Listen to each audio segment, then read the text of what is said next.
Hello and welcome to another session of Godbound. My name is Lowell, pronouns he, him, and we are in the midst of a storm of unparalleled size and force, which our characters are going to have to figure out how to deal with. They are at this moment gathered in their meeting room, which has windows that look out and papers and things like that, and they see this storm racing and the waves coming and the lightning starting, and you can tell it is going to be bad. It is going to hit like a hurricane here in just a few moments, and there are all kinds of problems that is going to cause, which we'll deal with. But at the same time, that alarm that you set down in the lower chambers down there with the last of the ghost generals, that has activated, and you all will know that your trap has been sprung. It has definitely gone off. So you may have some time to get down there, assuming the trap will hold. And that will be kind of a clock that is running right now. So it is rushing forward, it is rolling forward, coming towards you, and the first waves are already crashing against the shores down below. You can see the ships that are there in the docks are already starting to swell up. They had no warning, no chance to tie down any of the ships or anything like that. Captain Ransom, what do you want to do? I'm going to start with you.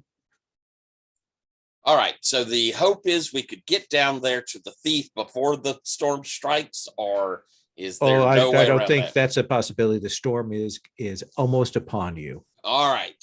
Then I am going to, since my ship is my shrine, Mm-hmm. I am going to concentrate on it, and at the very least, Cookie is a follower there. Oh, yes.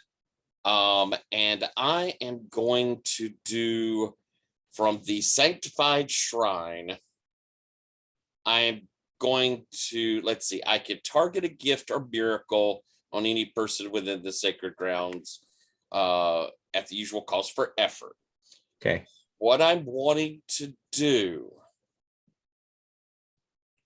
and this might be a miracle, is I want to give my Lord of the Waves, Lord of the Waters. Is that right? No.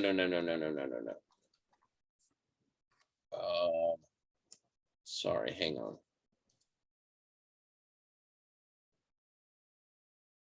Where is it? I had looked it all up and had it right there. Okay, yes, that is Lord of the Waters.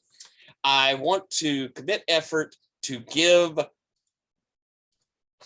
guess, Cookie, though I probably should give it to Mr. Butters. I think I'll give it to Mr. Butters. Okay. The effects of my Lord of the Waters for ships and fleets in your company are impervious to storms and reefs, to hopefully help them some from floundering in the storm. Okay. And that is which miracle? Or which power, rather? Lord of the Waters. The very last kind of add-on sentence of Lord of the Waters. Okay. So definitely you can commit that effort. Okay. And your ship will definitely be protected from that. It will, like, what does that look like? Like, what do we see happen? Like when the waves come in and start lifting up ships, what happens to your ship? I think that we see kind of that what is St. Elmo's fire effect begin to kind of go along the masts, and the sails will actually billow out kind of opposite of the wind of the storm, and we see her sort of rise up on the wave, and it's just this image of her perfectly cresting these waves and with little to no troubles there. Like on a cartoon where they do move the waves and the ship stays in place. Okay. And you will see like there are the waves, there's the crashing, there's lightning starting, the wind is howling, there's sheets of water now coming in. It is about mid-afternoon, Professor. What do you want to do? Is it possible that this storm is the result of a gift? It is a result of multiple gift-like powers, yes. I thought you were going to say, is the result of pissing me off. I mean, you can definitely feel this is the directed power of the corrupted storm in its sort of elemental fury unleashed here. So I have a greater gift of the sun that is called Purging Noonday Blaze. If effort is committed for a day, it suppresses all offensive gifts or magic powers of a single target for 1 round. So I guess that's not really very helpful because it just calms the storm for 1 round. And you don't have a target. And I don't know who's giving this off.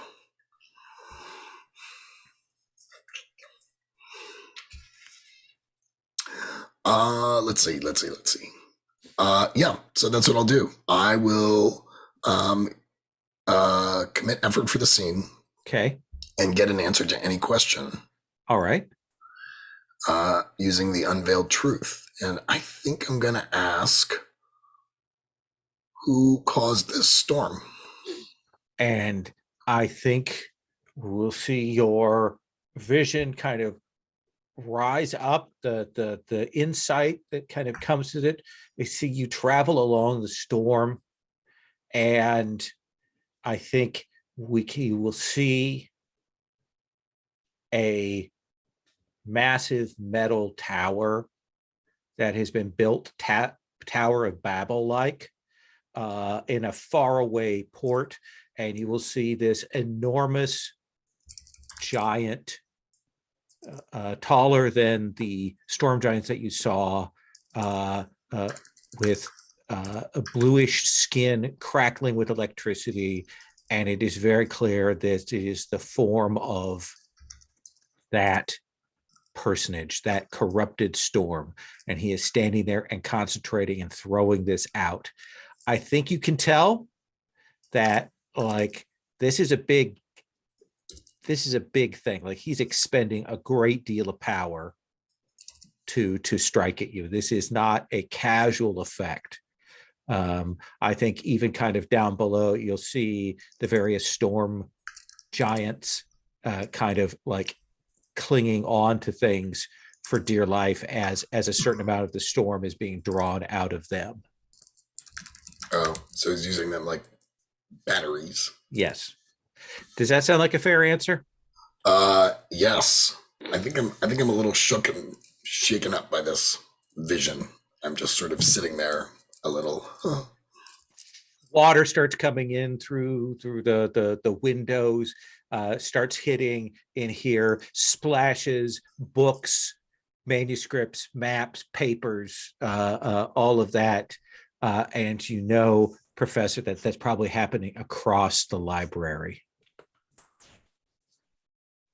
Let us come to you, Threadless. What is your first reaction? What are you doing? What do you want to assess? I can see here's the thing is, I can feel things being broken everywhere because repair is my thing. You know, that's the thing. And I sort of turn to the others and I go, what is it that we have to make sure survives this storm? The ships and fleets that are here to keep their faith in us? The town? The library? Where do you want me? I think the library could probably should hopefully stand on its own. You may have to waterproof some things. I suppose the town, the ships are close enough, and hopefully most of them are in the town anyway. Ships can be brought up and repaired. People aren't easy to bring back. All right, then. So what do you want to do, Threadless? Are you So essentially, I make my way to the port. what is your Yeah. godlike like what are you doing? Like how do we see you? Do we see you leap out the window? Are you rushing downstairs? Oh What no, do I we have my see? bike. I take my bicycle.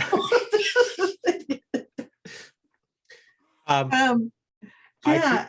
I think you will get to out of those great front doors. You'll see that servants and things they're slamming where buildings have shutters and things. Mhm. They're trying to shut all of the shutters that face to the storm, but many places don't have those. They have thinner things. That is the And work of a second for me. So as I pass them by, I mean, I literally can be doing the work of about 10,000 well, men. but I choose to do it. assume that you are heading to the town. I don't think I you have am. time to do that. All right. But you will hit that, get out the front doors of it. And already, like up here, there's that long, flat walkway that you come up those stairs here to this. And you can see that the winds and stuff are picking up the servants' houses and starting to toss those around. What do you want to do? Wow. I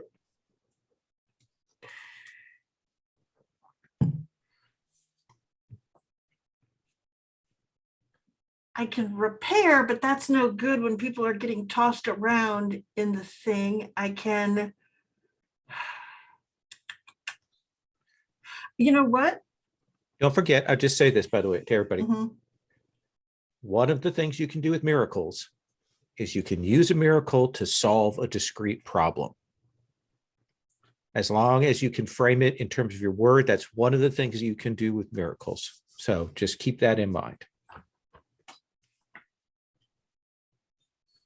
And it's one of the easiest ways that I have for drawing off your effort. Okay. What are you doing, Threadless?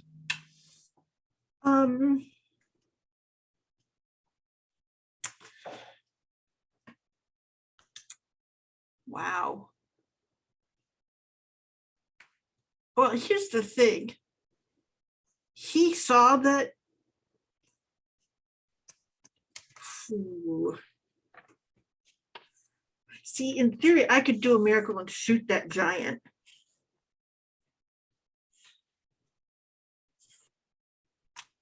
But she sort of stops and she goes, it might take a few rounds of shooting that giant. Might take a lot of rounds of shooting that giant, and Still, he's using up a lot of energy. It may discourage him from trying it. Ugh. the storm is here now. All right. So then, just want to look and make sure I have the right kind of sense of things. Sure. Ooh, this is a tough one because I have a lot of options. Can you go to the next person? Absolutely. Well, I apologize. Tassos. I did not want to. It is suddenly like you are hit by this rush as fear and panic just like wells up from the island, from the library, from down below, and it is a feast of fear.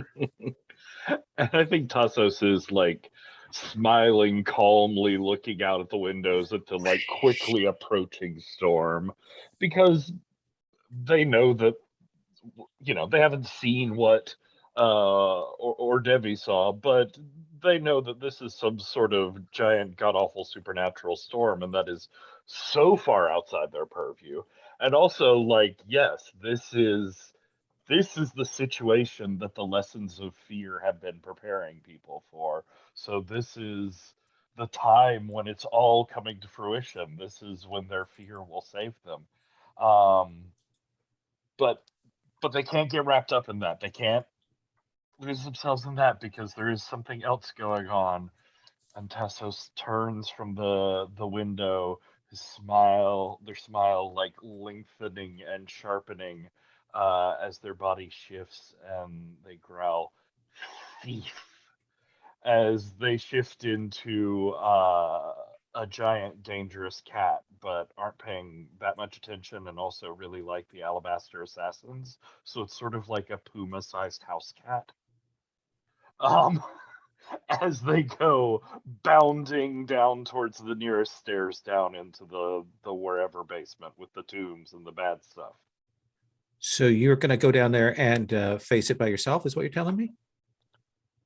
I mean, I told them what I was doing, or presumably they'll. No, have I'm my just back or whatever. making sure, because all right, yeah, I think you will rush and make your way down there. Awesome, Captain. You can see the wind is howling. You will see that water is coming in through the windows. You will see down below the houses of your servants getting thrown around. The waves are pushing up onto the town. You'll see them start to, like, it looks like the ships are going to get thrown onto the town. You'll also start to hear and feel the library start to shake a little. Okay. As the winds hit the broadside of this. And it is at that moment that you kind of have you feel all the parts that this is not a building that was constructed wholly. It's in pieces held together. What do you want to do? So at the moment, it seems like the wind is the most dangerous thing. Evedro, did you tell us what you saw? Sure. Evedro, can you show him to me? Yes, I can. And maybe I just draw him on a piece of paper. I kind of got to see him. Oh, you want to see him? Using my word of knowledge, I would like to transfer some knowledge from my brain to my friend's brain. Absolutely. That feels like a miracle. Sure. Okay. I like, is it that you just pass it to him? Do you have to touch him? What do we see happen there? Yeah, I think he doesn't really need to do anything, but he puts their foreheads together more because he needs a little bit of emotional comfort too. It's just like, yeah, this is the way it's got to work. Oh, then there's this sense of I love it. Touch. Okay, spend that effort. And what do you want to do, Tyler? I think that Evedro, you kind of see in this vision, and we're sharing together, and from our point of view, you see this shadowy hand reaching towards him, and I commit effort, and I am doing a stolen crown on whatever wind power that is. Yoink. I can't stop the waves, but I can maybe stop the wind. Interesting. Does he get a save? Not until the next morning, or unless I use it. Okay. So I think you will take, which wind do you want? The north, south, east, or west wind? Ooh. I think I'm taking the east wind, since that's what I figure is coming straight into our port. I think you will grab onto that, hold that. I think it is like almost like a physical thing that you grab and pull into yourself, and it is bigger than you are, and you can feel it like pushing against you. but there will be a slight diminishment in those winds here. Roughly And I think, 25%. yeah, and I think that will slow down, perhaps even stop the buildings. Like the problem with that swaying will stop. You've still got all of the water, you've still got all of the things being tossed around by the waves and so on, and a certain amount of or tornado-ishness down below. But you can do that and secure the library for the moment. And I think in Vedro, you see is, I kind of pull back the strain of my face as there's so much. I couldn't take it all. Taking even a little bit is enormously helpful. Let me see what I can do. And I imagine, by the way, that at this point, when you're looking at Ransom, like there is a wind that is starting around him, and like all of the books and papers and things in here, like how leaves circle around when the wind goes there, they're starting to do that. Let me come back to Threadless. Okay. And then I'm going to come to you, Professor Vedro. Right. So let me come back to you, Threadless. Okay. So like with the houses and all of the stuff that is being tossed up, dang,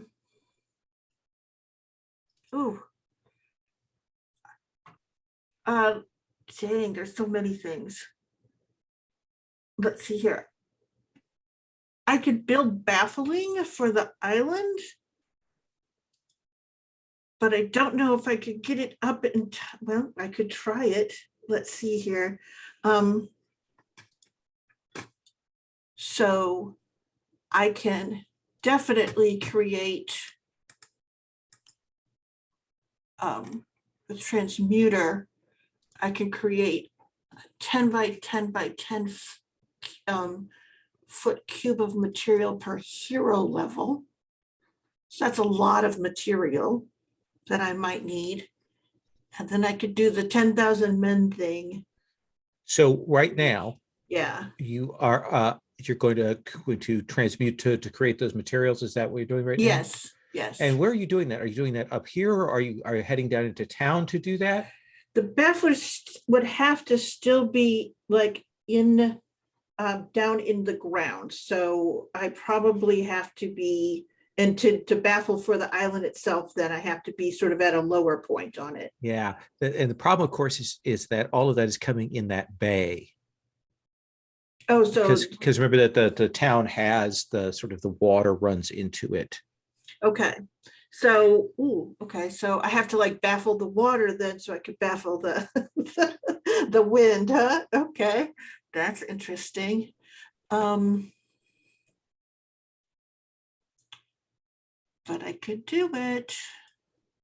So, but I hear you're telling me that you are going to go down below to make the materials. And what materials are you making? This 40 by 40 by 40 cubic foot thing. It would be, let's see here, to baffle the water, I would use probably like a stone is essentially what you use in those sort of, what are you, knots, essentially that come in. I don't know if you've seen them. They look like giant jacks. Yeah, exactly. The sea breaks things. So what does that look like when you're making these enormous like sea breaks? It's that thing of, though that they say they make a cube, I assume that she shapes the material as she's making that bulk of the cube. So what you see is she comes, she sort of sets her feet, and she probably reaches down and picks up some of the sand that's there as a sort of sympathy to, the rock and all of that stuff, holds it in her hand to clench it. And then, one of these things appears.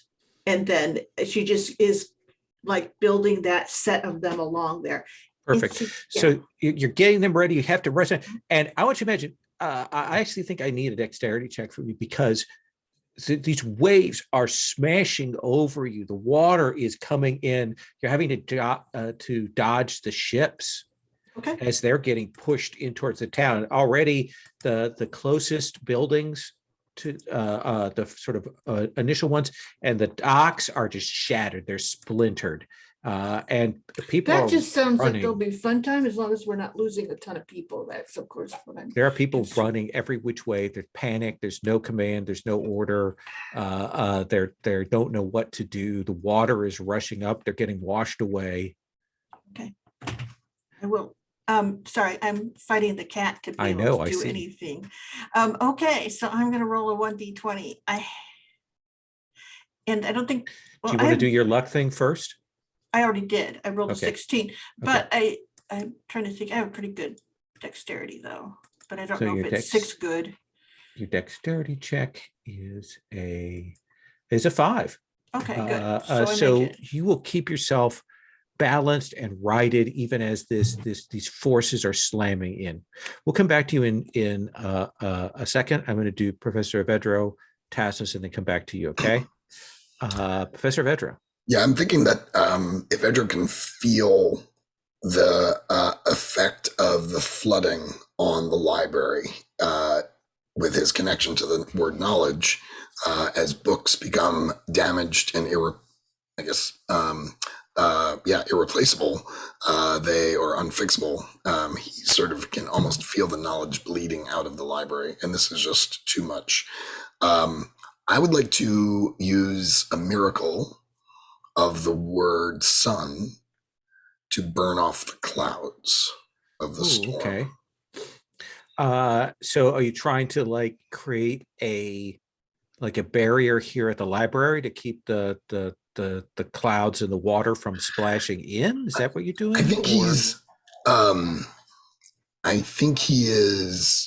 has a big enough ego where he thinks he can just burn off the entire storm from the island. Okay. So spend that point for that miracle. And what do we see?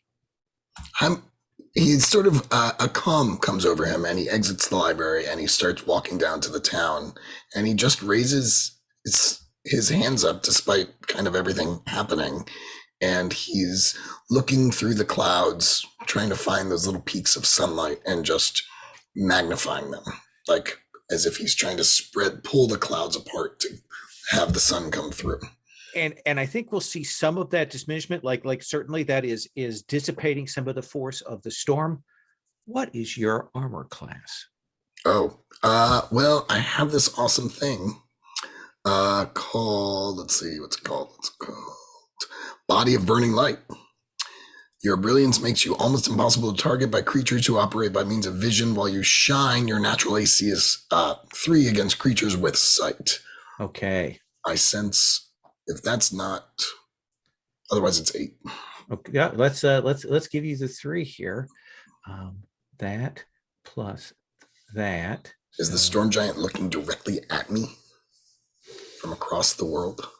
What you will feel is you'll like part, then your energies will kind of break into that, and then there is a triad of lightning bolts that fire down out of the sky, and 2 of them will hit you. Ow.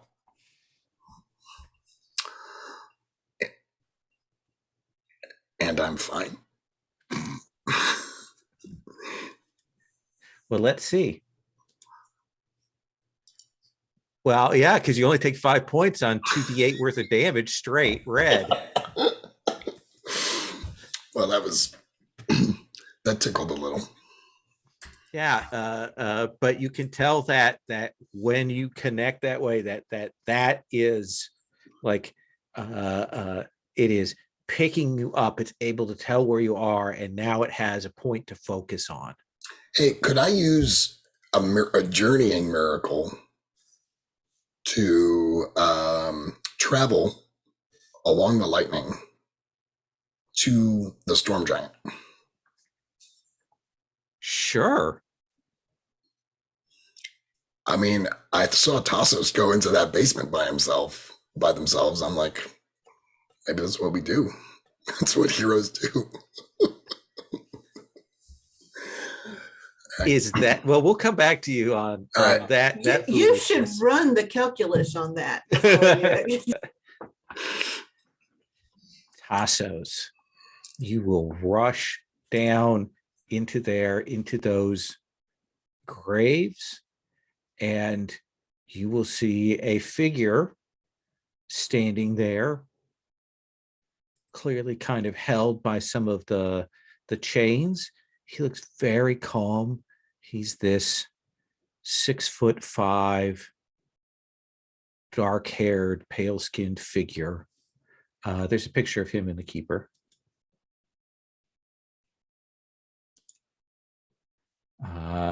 And he kind of looks at you as you appear. He looks a little annoyed.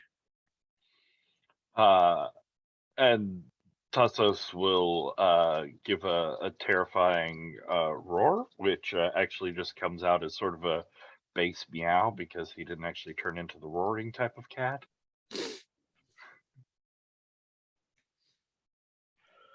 Teeth shining in whatever light's down here, though. All right. And then what do you want to do? I'll stalk closer to this person looking menacing and just try and figure out what they're afraid of.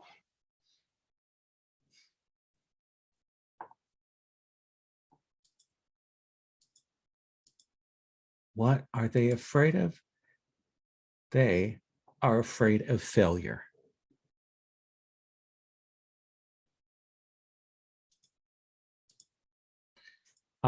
And remind me about that. Is that just a passive thing? Is there any kind of magical effect? Like, do they know that you've seen this? What is that? It's an action on my part. I study a visible target, learn any fears they have that are relevant to my interests. Enough context for the fear to make sense. Selectively mute or amplify when at full force, victim, blah, blah, calm, tears. Yeah, no, it doesn't talk about resistance or roll in there. Right. Whether they're aware, I don't know. It's up to you. Yeah, let's so he will kind of look at you and see him kind of do an assessment, and he will snap his fingers, and behind him, where there are those tombs, you'll see like a bunch of them, the doors on them just blow open and out. And you see this mob of 30-some ghost generals start to form. The God Killer ones. That is not a thing you want to be doing. Leave this place. Maybe put them back first. He doesn't say anything, but he gestures to the fact that you have him held in place. We'll come back to that. Threadless. So you are going to try to use these to create this barrier in the water? Yes.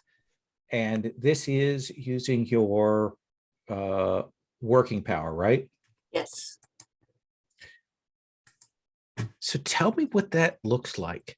Like, I assume that given that power, like, you're not a god of strength, but when you're building things, you can lift things, right? And do all that. So what do we see happen? So I think that she still does everything more by dexterity and motion. She's building more of those jacks on top of the other jacks. She's sort of jumping from one to one until she's got a good pile, and then she's sort of putting the next layer on, and they're kind of locked into the other ones that keep the level below them even more in place. And then so the kind of and it's just her kind of running back and forth across this wall very quickly. Why don't you roll me a d20? Okay. I just want to get a sort of a sense of how much has happened here before you get this blocked off. Okay, I can do that if I can. Oh, here it is. All right, so I'm rolling 1d20.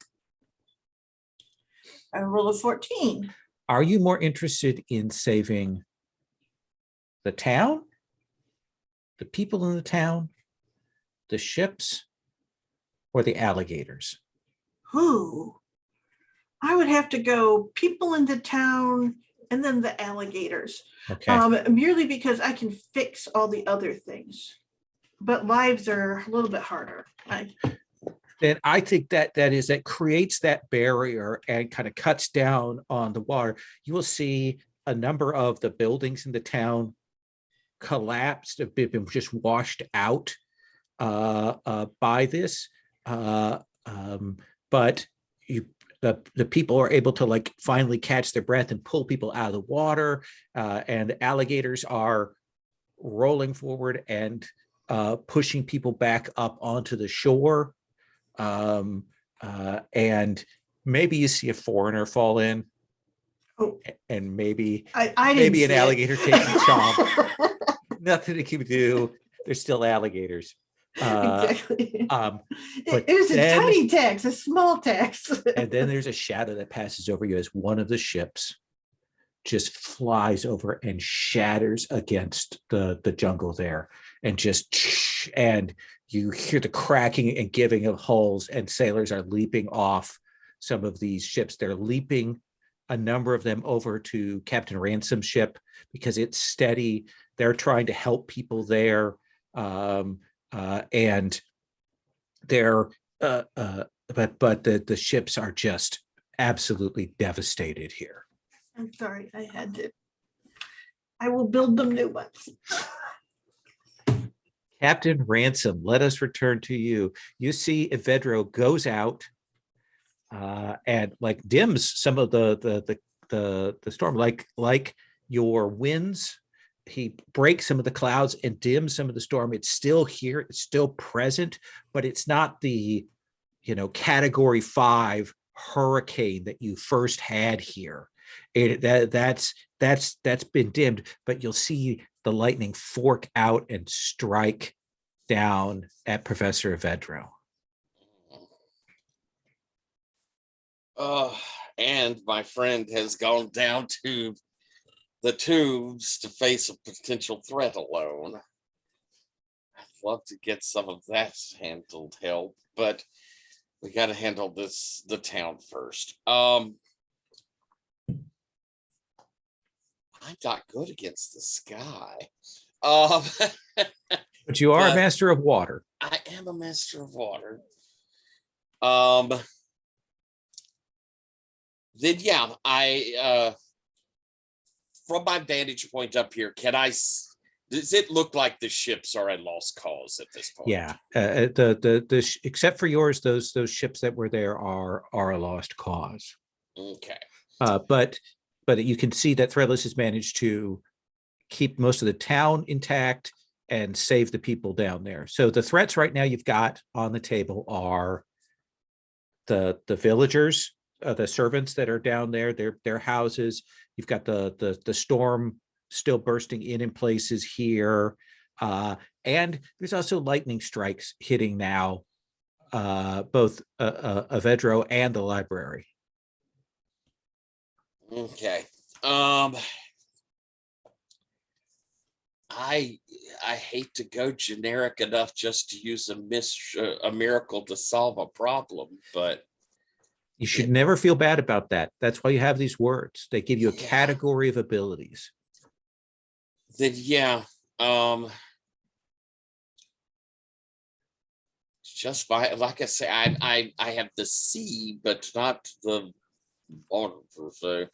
Well, keep in mind that C does encompass water, like that's part of its portfolio because there is no word of water. All right.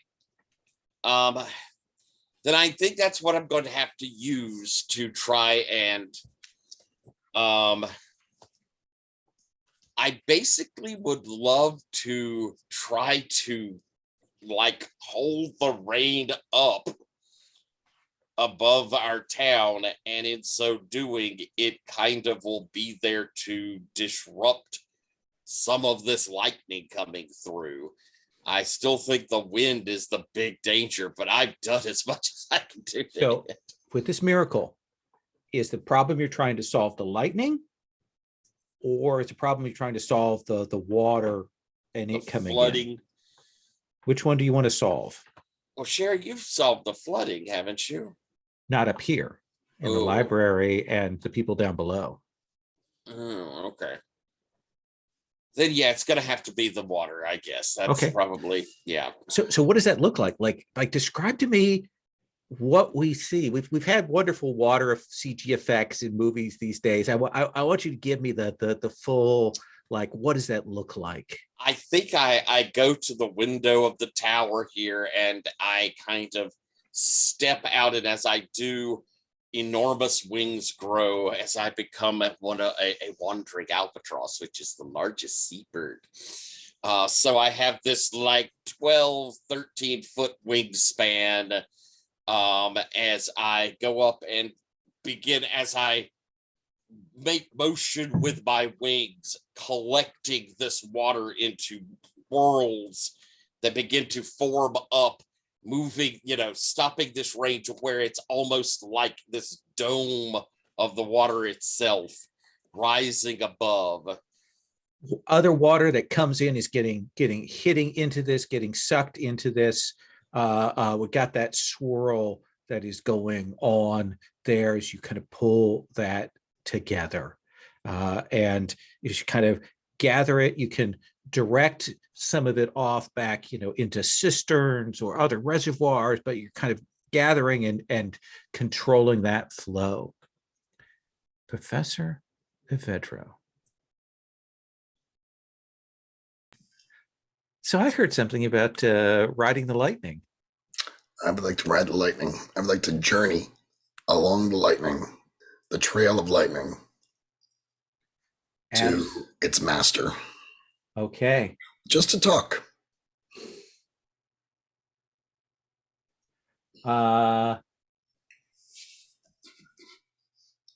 Ransom, you're the person who's out there. What does he see, Evedro? Yeah, I feel like you said there were 3 lightning and like more lightning bolts kind of coming down. And I just sort of look at it, and in my imagination, I see it as not as I see it as a road, and I just sort of picture it as a road, and it slows down, and I put my foot on it, and I start to walk along it, and it sort of hangs frozen there as I use the effort to sort of transform it into something that is both a road and a bolt of lightning. And Ransom sees me just sort of ascending it foot over foot as if I'm walking anywhere else. And at a certain point, there'll be a flash and you'll vanish. Right. You will see Professor Evedro, and it is along the lightning, traveling through the clouds. Feel the corruption of the storm around you, feel the screaming winds, and then you are on the top of a massive metal tower. Like, there's old illustrations of the Tower of Babel. They're kind of that. It's that build of wood and metal and rusted bits. You can tell this is what the resources have been gathered for. And you will see this 20, 25, 30 foot tall figure. It is blazed in a corona of this lightning, and you kind of appear before it.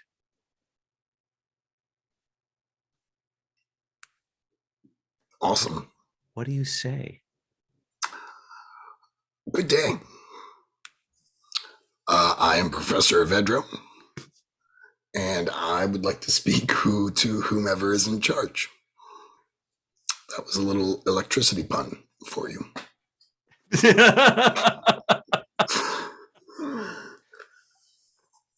All right, we'll come back to you in just one moment.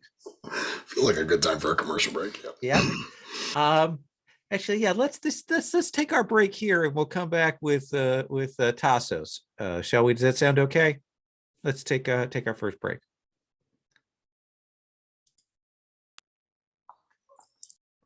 Tassos.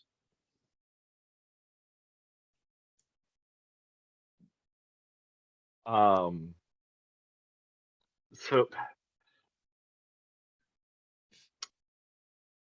these ghosts that are out there, Yeah. what are they up to? What are they doing? They're assembling to come after you. Come after me? That seems. Do they feel like they'd be lesser foes or worthy foes, or what do they feel like? They are mobs. There are 3 mobs of foes there. Okay.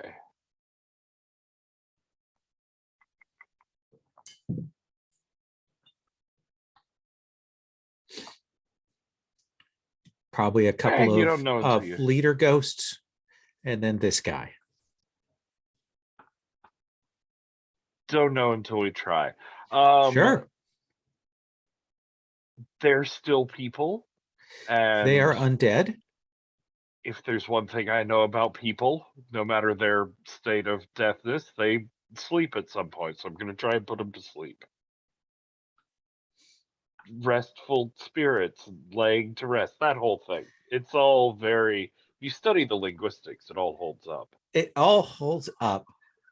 Let me look at what they say here for the undead.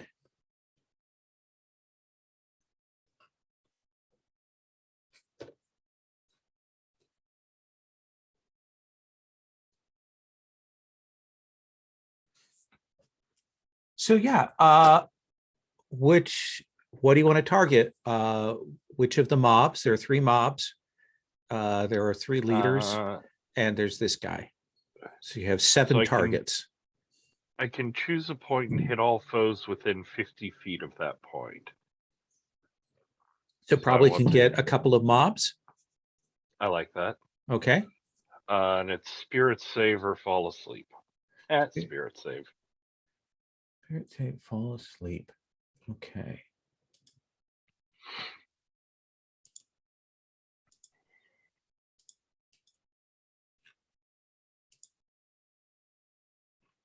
Oh yeah, so you'll see 2 of the mobs drop.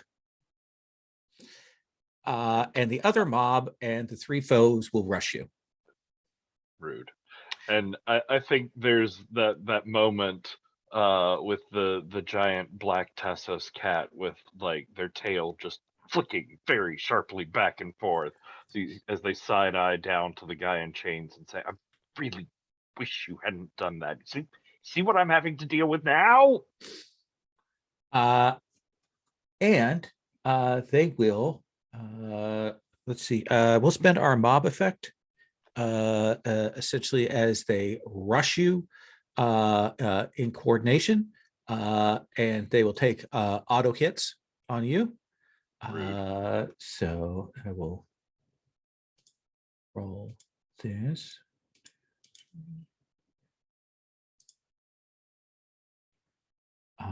So it's 2, 2, 1. So they're going to do 5 points of damage. And then I've got, what is your standard AC? 10. 10. He gave up on even pretending to wear armor. Fair enough. And we'll roll.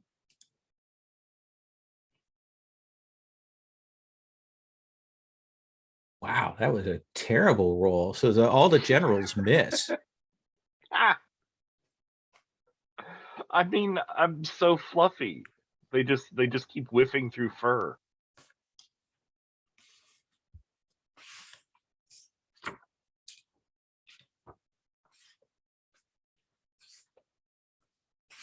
And then the dragon scion. Wait, what now? will. Where is that? Oh, I can look it up on Tyler's thing.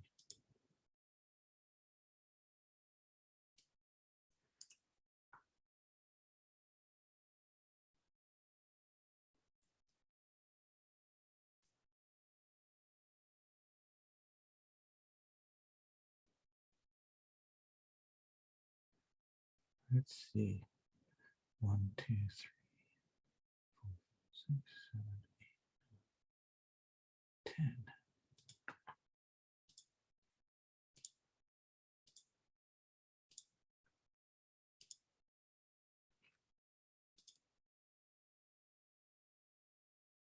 Those are those. Those don't are dead.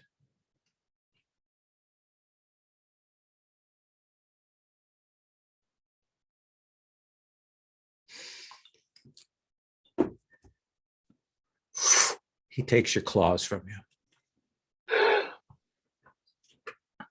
And You what now? he takes the claws that catch, and you see his hands form into claws. And he says, "Here, kitty, kitty. We'll come back to you in just 1 second. When we come back to you again, I'm going to give you a couple of rounds of actions here when I come back to you. Ransom, you've got a hold of this water. You're keeping it at bay. Professor Avedro is dancing on lightning. He's gone. He is journeyed. So one of your companions is hundreds of miles away. One of them is down below. And we've got a storm that has been halved in power. And you are keeping the rain. You don't have to concentrate on that because you've invoked that as a miracle. So you can kind of leave the water spirits to do that. What do you want to do? Oh, boy, I am really all.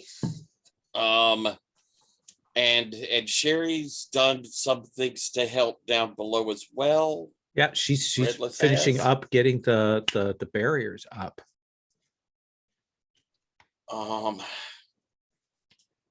Boy, howdy. I'm about tapped out.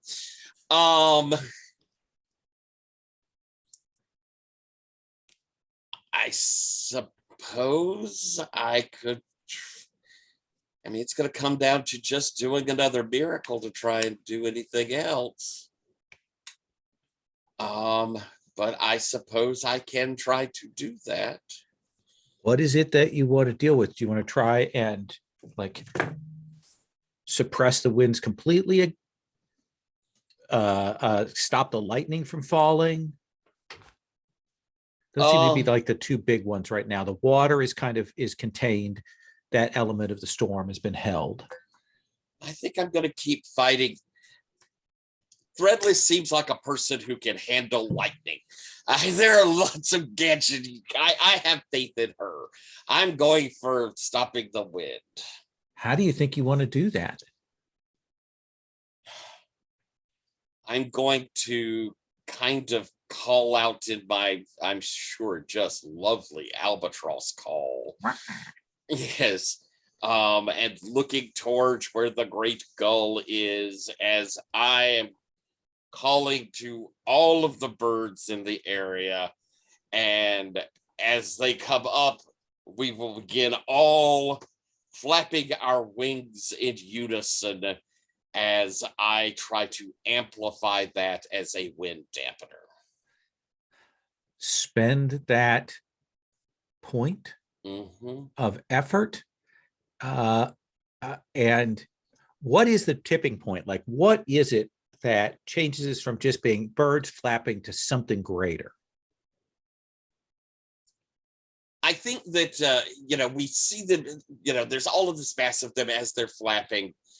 And then the great gull comes up beside me, and the two of us are massive wings flapping together. And that's when you see the gradual move of all of these birds in complete synchronicity.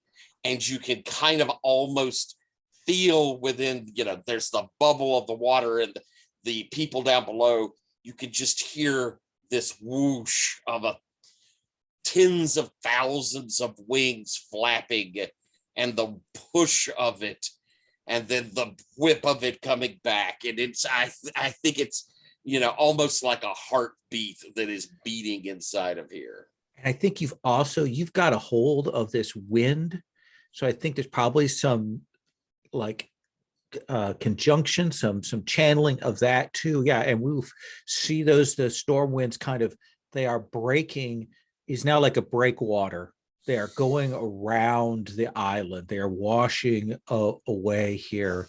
And, things that have, been lifted up are, finally kind of resting back down. You hear the crunch of that. Threadless. You've got this water barrier up. The people are scrambling to where they want to go. You'll see the wind, like you can feel it like shift, and you'll see that great, enormous darkening flock, the sky kind of darker even than with the storm, but there's still lightning bolts striking at the library. You'll see and stones go fly, and you'll see books, catching fire and coming down, and kind of. What do you want to do? I think that I have actually developed a certain amount of expertise in the lightning rod and lightning,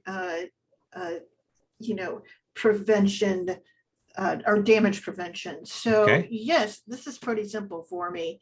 As in, I will lightning rod and run those things down deep and ground them. And essentially, I think, again, just like with the jacks, it's the transmutation and building it right in her hand when she does it, Mm-hmm. and doing it very fast so she doesn't get struck. So, but I assume that there would be some danger. So I think I'm going to do one round of attacks on you. Okay. But this is an ability that is constant, and that you don't necessarily have to roll for. But I'm going to do that.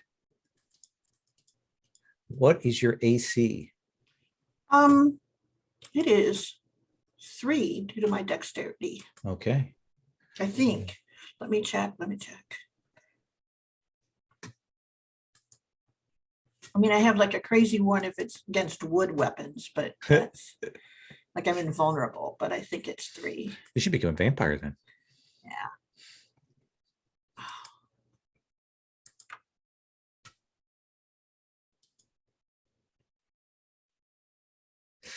You are going to get hit twice. Okay. So this is going to be.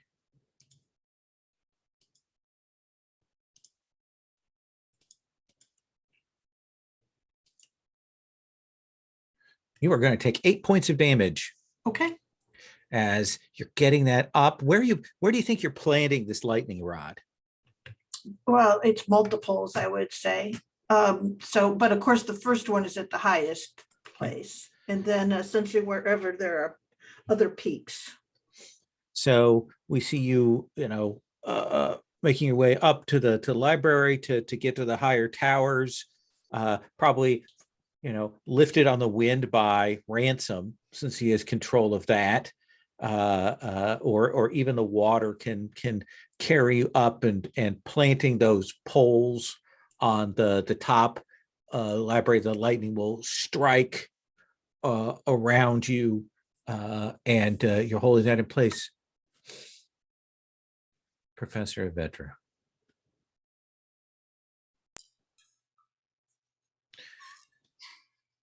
You are not the first god that I have killed, and you will not be the last.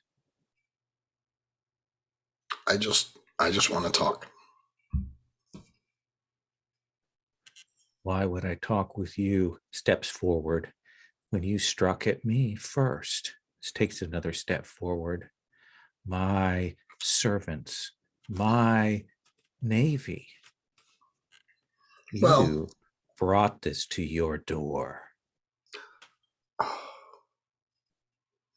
We could keep going back and forth on who started what.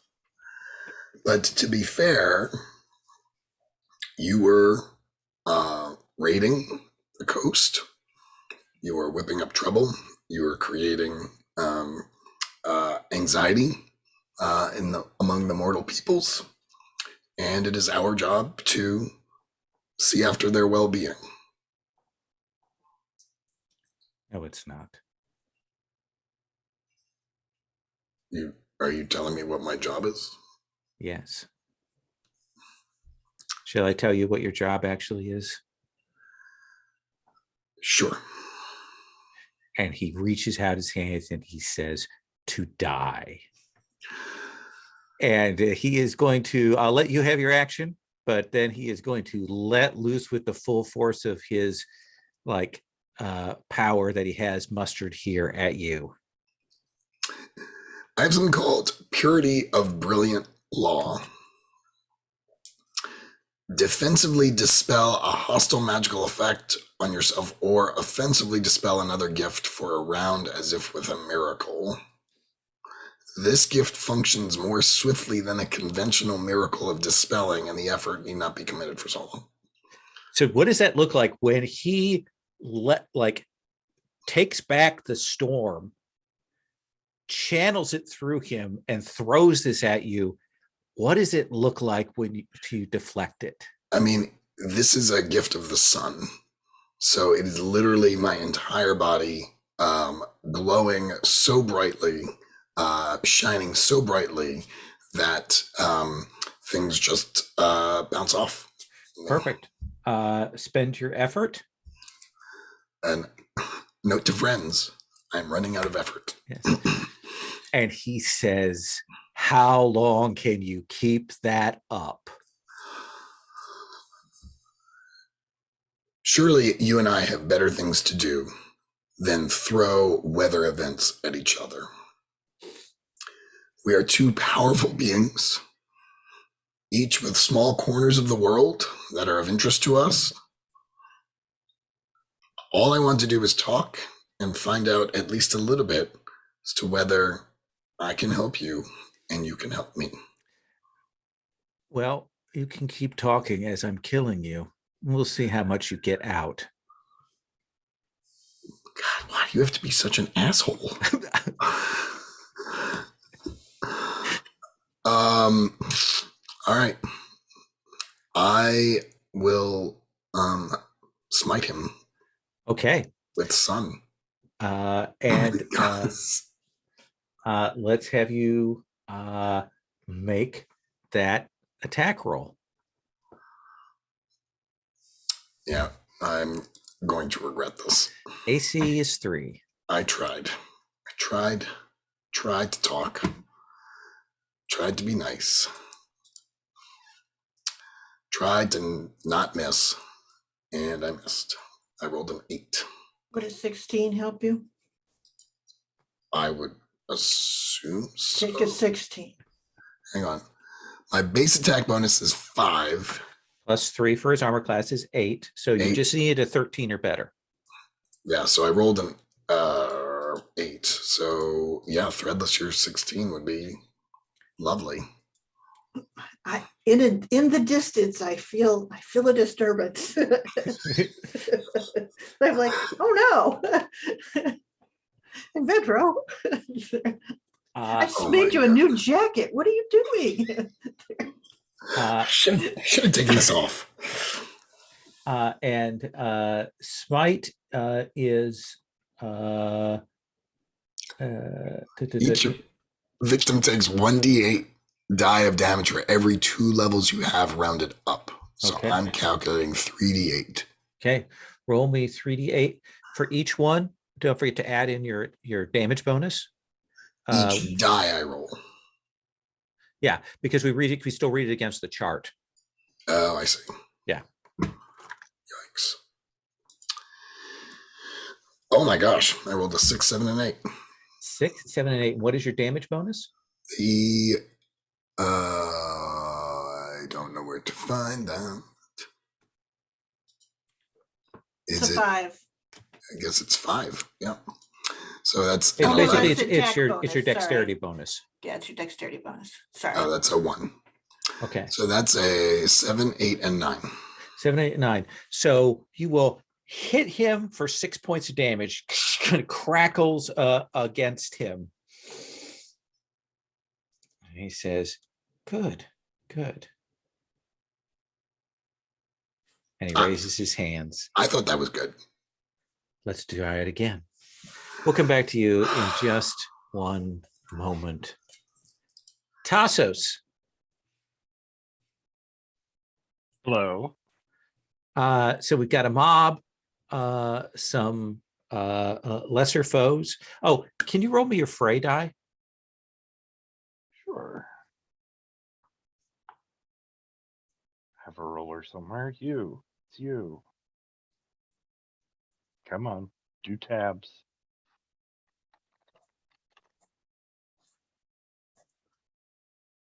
You. And then roll something.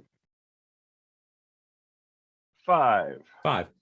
So essentially that's just that fray die kind of casual strength as these ghosts are attacking you. You're dealing damage to that mob as it's going on. My sad soft paw attacks. Wow. No claws. What do you want to do?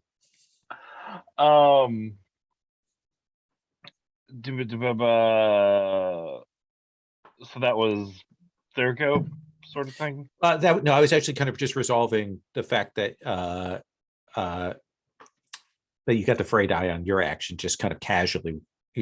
If mobs and lesser foes are around you, and you're at all hostile to them, you just kind of are accidentally killing them. Mhm. But it is your action. Okay.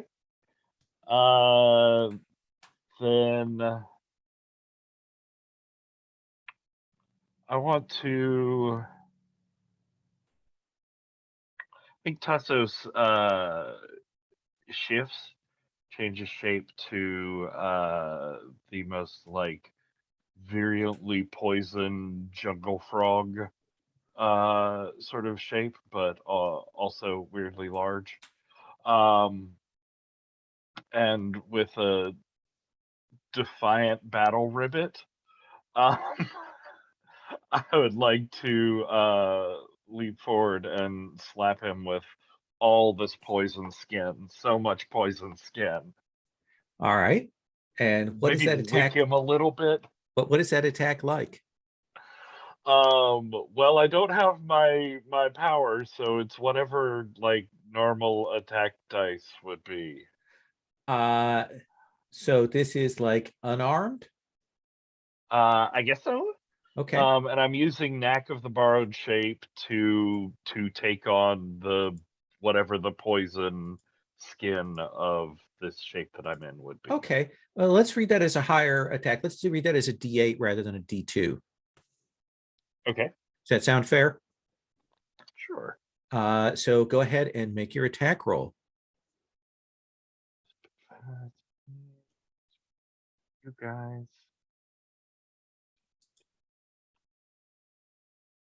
Oh. 16 plus 6. Yeah, so you will hit even before we add in his armor class. So roll a D8 and add in your strength bonus.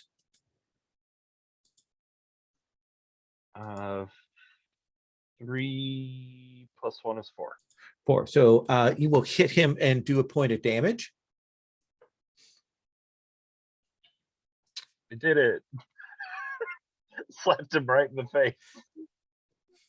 He does look like he's just that is the most annoying kind of repulsive thing.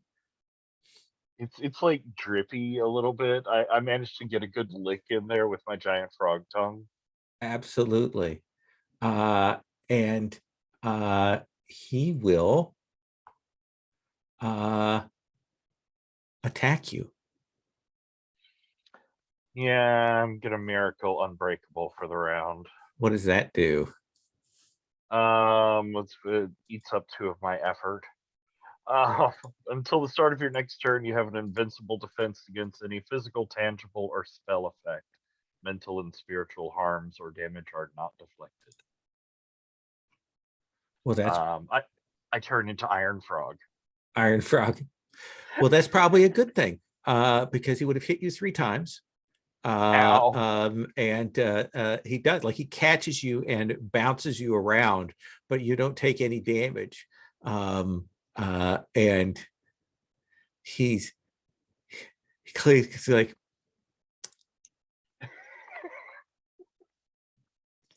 and we also see the ghost generals and the lords, because you have that invincibility, will also just smash against you. Well, that's the thing. It doesn't actually work against mental or spiritual attacks. So I was figuring the ghost would get through. Yeah, I count, because they're actually using those weapons. I'll take it. Yeah, no, because the weapons are kind of what's manifesting with them, so that is a physical thing that is attacking you. Or else I would do that to you, but I don't think it's fair, given that that's what they're doing. I'm going to give you another action, because we're kind of in that heat of combat thing. What do you want to do? You You can tell you're distracting him from breaking out of these chains to leave. And that's so very useful, I am sure. Well, if I don't want him to get away with shit. So yeah, I am going to look at the centermost of the general ghosts, and I don't have time to finesse or card catalog this, so I'm just blindly summoning whatever his greatest fear would be as a monster. excellent. And what's the stats on that monster then? Let's see, it's a 10 hit dice, AC of 5, movement of 30, plus 10 to hit, D10 of damage, except against that particular guy, in which case he's an auto hit and a D20 of damage. Okay. But to start out with, I guess what does it look like? So I think you will see another general, like the general probably that killed him, appears in front of him.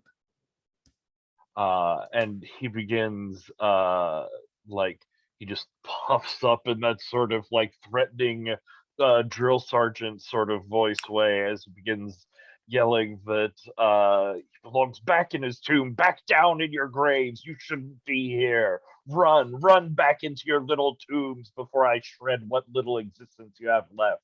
And he's trying to scare him in particular, but the ghosts in general back towards their crypts. Let's hit, so is that a gift you're using? No, it's his actions are directed towards either harming or horrifying their source person. Since your attack, the figure that summoned will auto hit that general, go ahead and roll me a d20 for the damage that will be done. Well, I'll roll a d8 as well. So that d20 is that d20 is a 4, and then I had an 8 on a fray die. Okay, so a couple more of the hit dice will get knocked off of the mob, and the 4 will do 2 points, so it will land the blow, but it is not as strong as you hoped on that. Let's see. We'll come back to you, and I'll start with their attack on you on the next time I come back. Ransom, what are you doing? Is it me and not Sherry? We can do Sherry first. I'm just kind of Sherry, you've got this lightning under control, and then you'll feel the storm just drop. Like it deflated, like a balloon had the air let out of it. And you can feel all of that power just races back to wherever it came from. Oh, wait. Like where Vedro is? Yes. That's not good.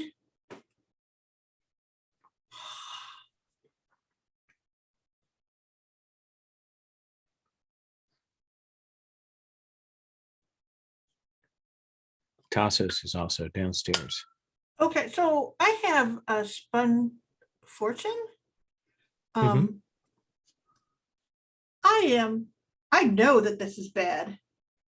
And I think I'm just going to, how should we say, stream extreme luck to my friend Professor Vedro. What does that look like? Like, do we see something? What is the like magical effect that is visible there, So either it's- on it's you the or on a loom. Vedro? So it's the loom, and I think she kind of gets that awareness. And you hear the kind of ping, and you can see this sort of thread kind of come out of her, like her heart, and it starts racing across the sea. You could just see this like little spark moving off into the thing, but it's still connected, and it is going at, what God thinks speed, essentially to a Vedro, and then it will hit a Vedro, and essentially what you'll see is just this thread sort of races through the room, it hits him, and it goes ping like that. And you feel pretty good. Yeah. Feel like someone has your back, Professor Vedro. Ransom, what are you doing? So it looks like the storm has dropped off. We've got it controlled. Yeah. Can I see you, Threadless? I'm She's up up on the top, roof, yeah, probably. but there's a thread coming out of her. Okay. Threadless, can you help Bedro? I should go and see about Tassos. Sure. Or would you rather do the other? And she sort of gestures to the thread and then off. All right. And I will dive towards a window, transforming and rushing down towards the. All right. So I think you will get down and you will see that figure. It's tall, still held by the threads and the chains there. You will see these ghost generals. You will see this mob of them. You will see this iron-skinned frog, and all of these ghosts are just trying to beat the shit out of this frog, and are going in. And you can see that there's two more mobs of these undead back there. Tassos, looks like you have it well in hand. A bit. And we'll come back to you. They're going to get their action, and then when we come back to the scene, we'll have Tassos and Ransom go, but they are going to get an attack round. But Professor Vedro, What have I done to myself? he is going to let loose again at you. What?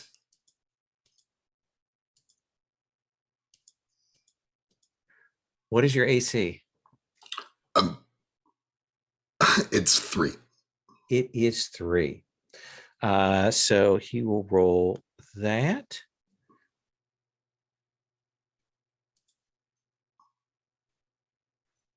So he will hit you 3 times. Ow, ow, ow.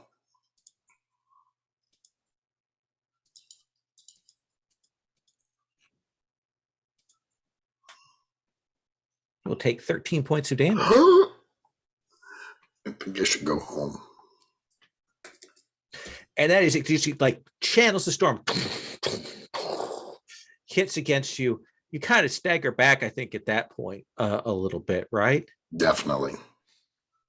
Mostly because I'm tired. I would like to disclose the flaw. Okay.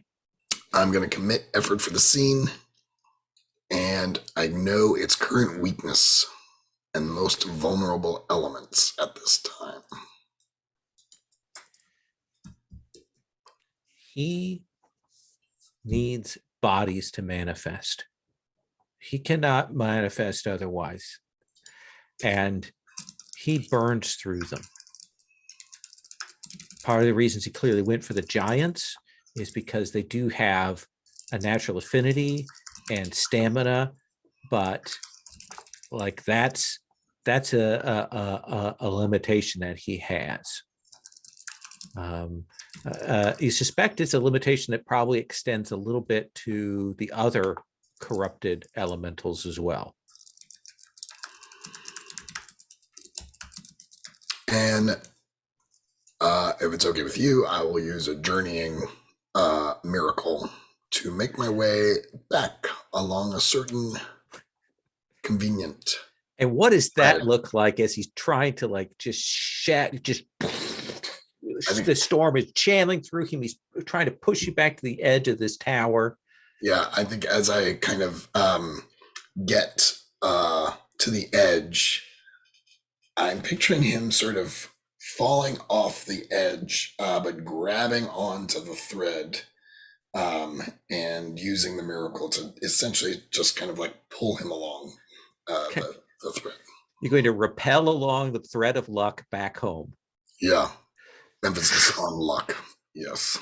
And there's this probably that you see him let loose with another barrage. It probably, of course, it explodes behind you. And he does give a roar.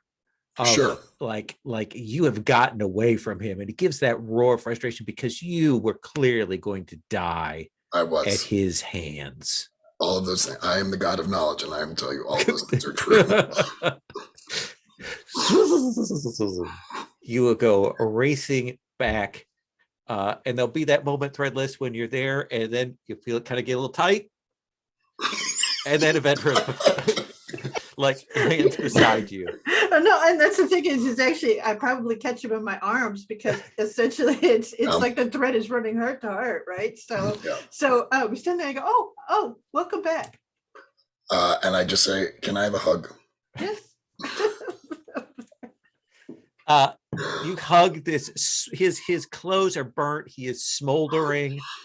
That beautiful dress that you made him, the outfit has been blasted by lightning. Mm-hmm. She brushes it up. She goes, "Don't worry, I'll fix it." Thank you. Oh, I think Tassos is downstairs getting beat up. I just got back from getting beat up. It's okay. You could just sit on the stairs and wait. We could use a little sit. Yep. All right. Tassos, what is your AC? 10. All right. So let's start with these guys. Sadly, the Tassos frog is made out of frog this round. Yes. So those two will hit.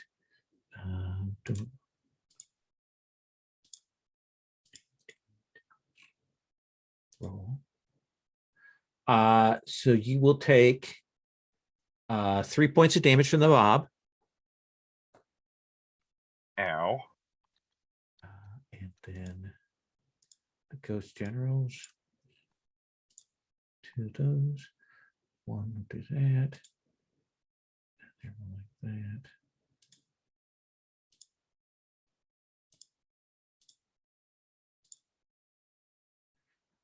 And another point from one of the ghost generals. And then the other ghost general is going to attack his nemesis. Terrified swinging, but will miss. So he is locked up. Meaningless and worthless. He must listen and run back to his grave. That's the only safety he can find in this world. And Let's see. Do I want to do that?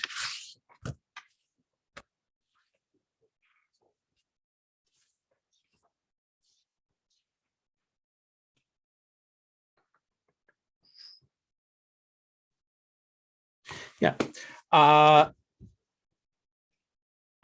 And you will see the dragon kin draw back his hands and throw something at you. Stop that.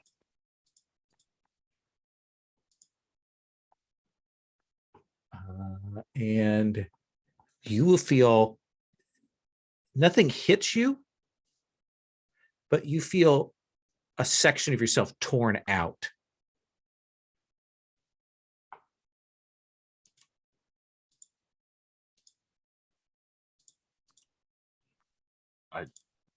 Don't like that.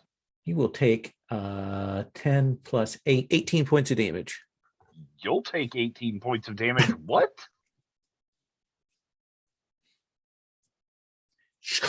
As he steals part of you away from you.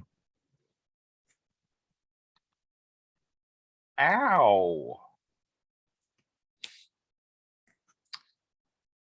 I'll have Ransom go first, and then I'll have you go, Tassos.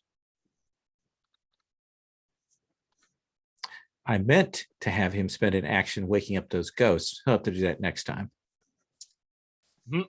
Oh, all right. So having run down the stairs and looked in and seen this horrible scene, and I see the guy throw something and really do Darts horrible. of theft. All right. I'm going to leap from the stairs, flying, as a person though, Right. flying up towards them. As I do, I will kind of shake out my hands and we will see massive talons growing from them. And I will let out a shriek. I'll take another effort off. I reclaimed an effort on my way down. Okay. And I will plunge down at the guy. AC is 3. I automatically hit the first one. All right. Roll your damage. Let me make sure that yes, automatically hit and roll twice, taking the better. So, rolling 2 10s. Blink. Roll. I'll take the 10. So that is a 13. So that'll do 4 points of damage. You will into him. And you see him kind of let out, looks at you, she kind of land in front of him, and he says, I have you to thank for this. Yes, surrender now, and you do not need to die. He laughs a little. It sounds a little like Tassos. Tassos, what do you want to do?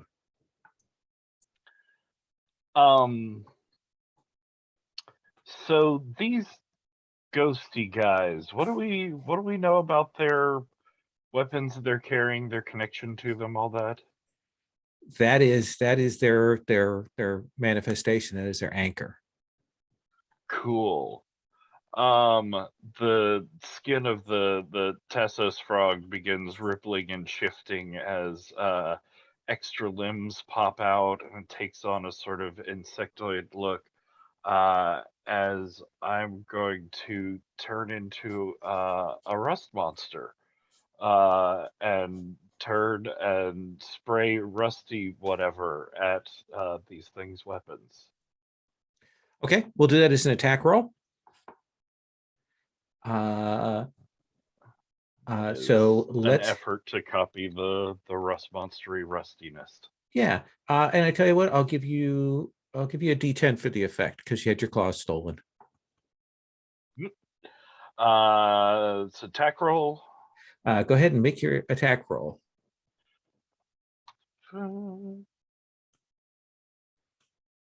a 9 on the roll. That will, with your bonus, hit the mob. Roll me a d10. 15 with melee, or I don't know if it's melee. But yes.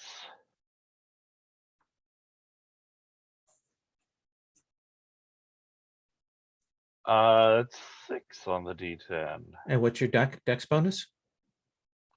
Dex bonus is like -1. Yeah. Okay. So you will do 2 more points and roll me a d8 for your fray die.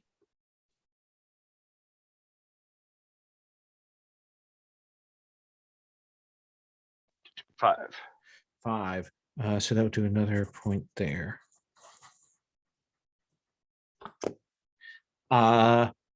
Let's move on to that next round. I want to check upstairs first, and then we'll come back down to their attack. Okay. Okay. Can I ask just visually, like, what was the impact of that?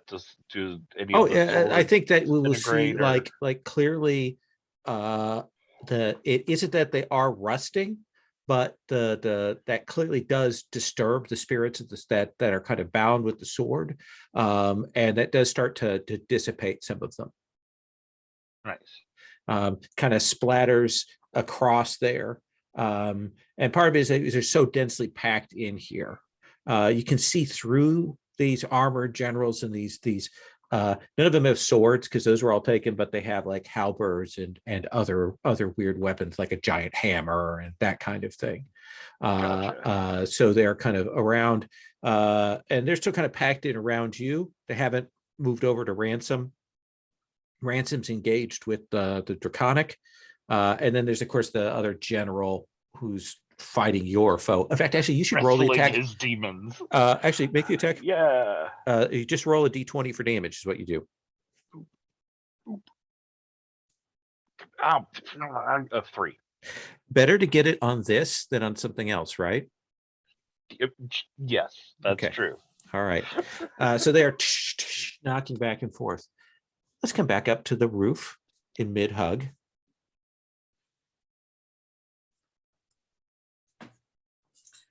She goes, let's go help them. I can give you a little heal when we get there, okay? Okay. I think And then she sort of stops, yeah. Like she's still giving you a hug, so it's gotten like really uncomfortable.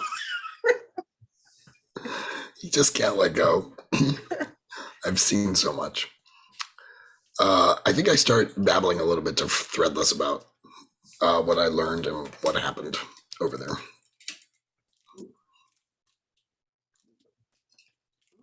So we just have to burn through all of his possible vessels.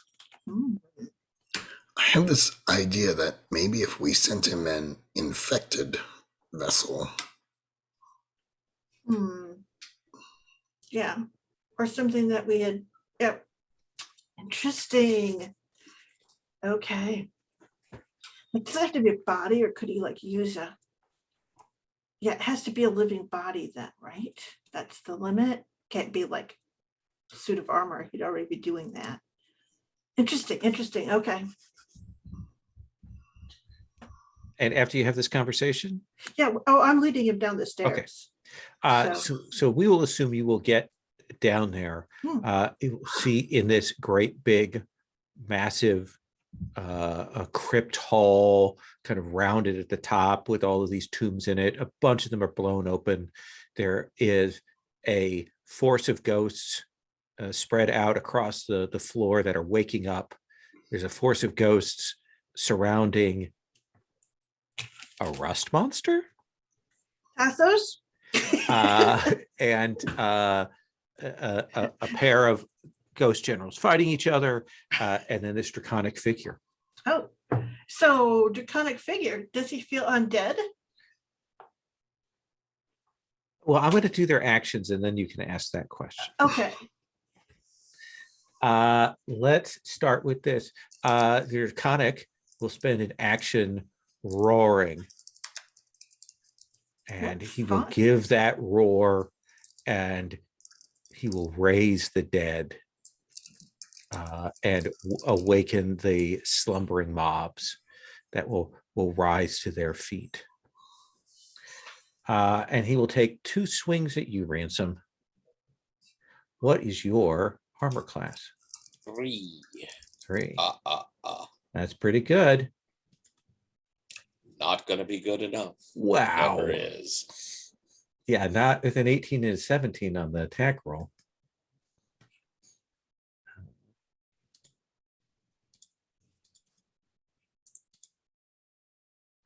But you're just going to take 8 points of damage as Oh. he strikes you twice with those claws.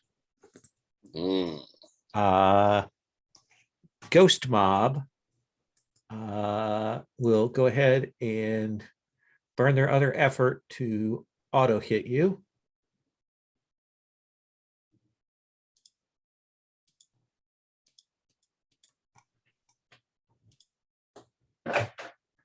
One, two. You're going to take 3 points of damage from the mob, Tassos. Why? What did I ever do to them? And then the 2 ghost generals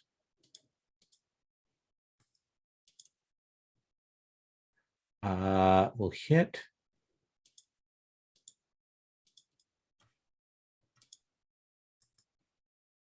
For 3 points of damage.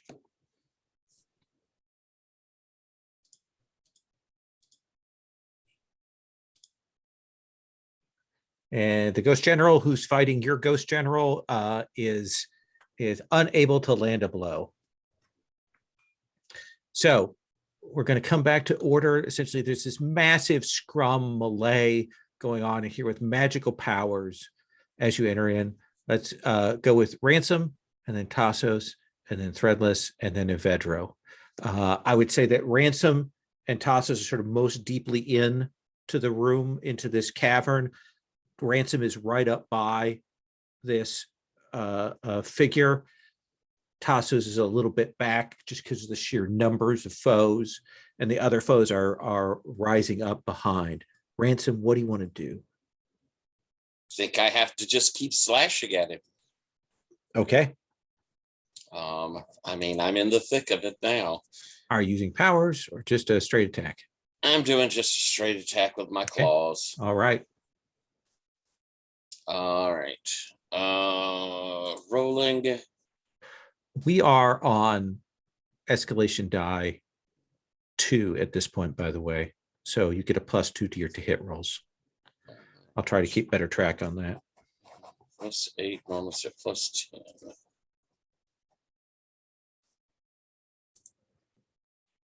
Natural 20. Natural 20. Look at that. Go ahead and roll your damage with that D10 plus your strength or dexterity bonus. My dex, yeah. 10. 10. So you will hit for 4 points there. What do your claws look like right now? They're very much like eagle talons. So it's got that the very deep hook to them. So they kind of come in, grab and yank. Grab and yank, tear at the cloth there. Tassos, what are you doing? Fray die for Ransom. Oh yeah, please. Ooh, so roll a d6. D8. D8. Oh, d8. Oh. 6. Okay, so that'll do that. That's another 2 points. Thank you for reminding me. Tassos, what about you? I'm still a rust monster, so I'm gonna keep rusting. Okay. Rust monster's got a rust. It's true. It's so true. Absolutely. That was a D20 attack for that. For the attack roll, yeah. Mm. 6 plus melee ranged. I'm not sure. So it's whatever your attack bonus is, +6 plus 9 for their AC. So right now we're at 15. Escalation die takes you to 17. Do you have a +3 attack bonus? I have my base attack bonus is 5. Then there you go. So you hit. Yay! Roll damage. think we set that as a D10 for the Rusties. Yes. So that is God. That is a 1 for Rust and a 3 for Frey Die. Okay, so they will take 1 point off of that. And then Threadless. So there's a lot of people over there looking like they're in really bad shape, aren't there? There's people who are injured on your side, not so much on my side. Yeah, I noticed that. So I have second spring. So all allies. I don't like the sound of this. What's coming? All allies in sight are refreshed, regaining vigor as if well fed and rested, and healing 1d6 hit points of damage plus the Godbound's level. Unlike most healing effects, you don't have to commit effort in order to benefit. Everybody roll a d6 plus 5, and you can recover that many hit points. Nicely done. What does that look like? Oh, I think it's very like she hasn't done it before, so she sort of reaches out and like from her hand, you see like this like all these little sprouts coming up between the stones, and it just sort of travels towards them in the thing, and essentially as it hits, and they're standing in that radius of it, it kind of they bloom around them like these little flowers, and they sparkle. It's very, very pretty. So you'll feel refreshed. Some of your health return back to you, Professor Avedro. Does it heal the prince or the like baby dragon boy? No, he's not an ally. Oh, that's right. That's good. What would be the effect of sunlight on the ghosts? Do they care? You could do that as an attack. Yeah. Well, no, I've got this, let's see, body of burning light. My corona counts as natural sunlight to susceptible creatures. Are these ghosts who are repelled by the sun at all? Or are they happy to walk around in the daytime?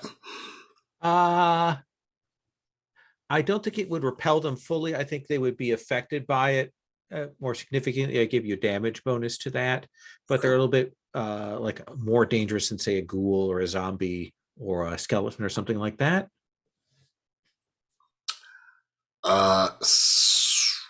Unless you're infected, effect is like if you could potentially with that, if your effect is intent is not to do damage, but to like move them back and give yourself breathing room, I think that would be possible as well.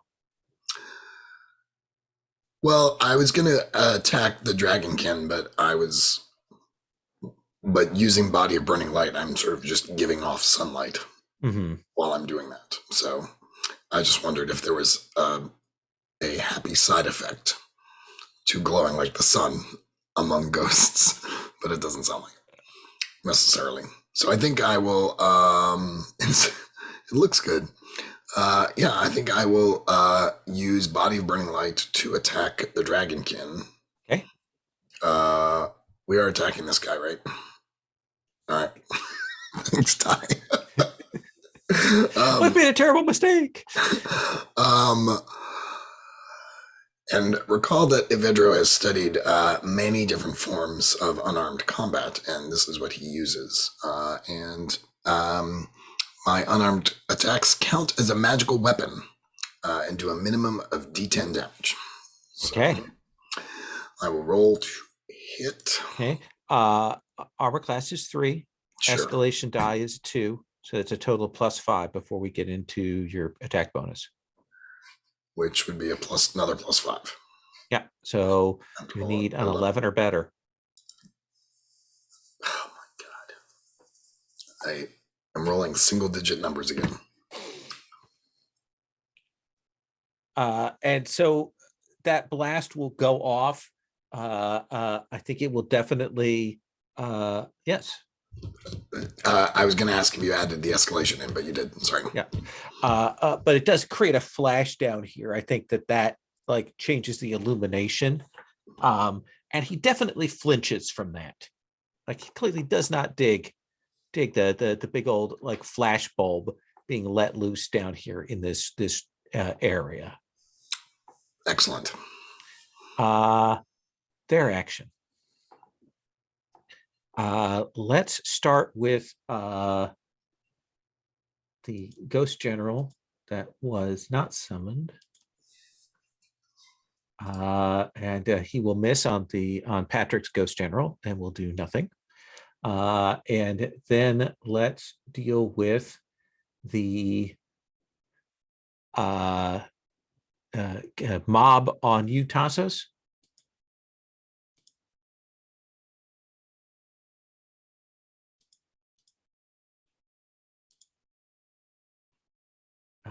We'll miss on all of those. And let's see, we will put the Ghost Generals there because that's what they were ordered to. So that will be that.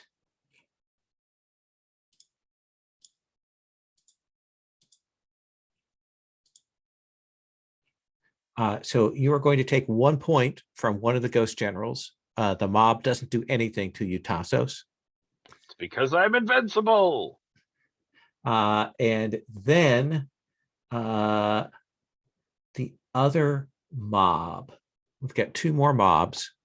One of them is going to come after you, Ransom, and they're going to expend their auto success.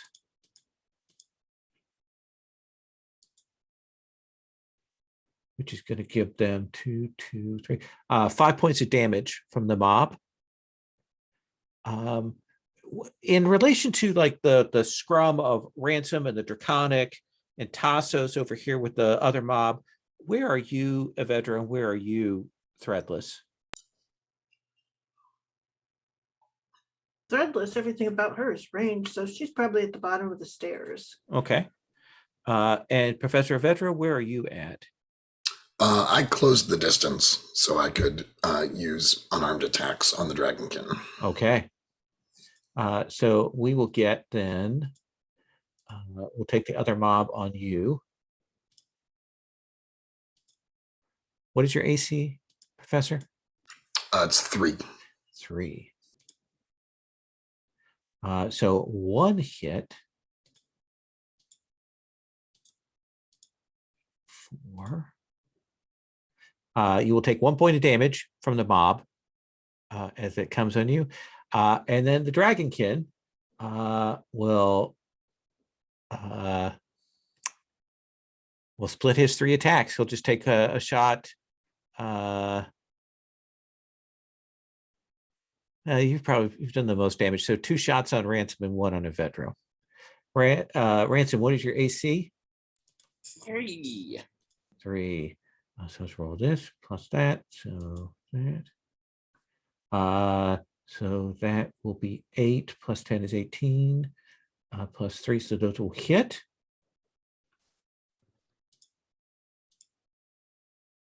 And oh no, sorry, it's that. It's straight. So Ransom, you're going to take 12 points of damage.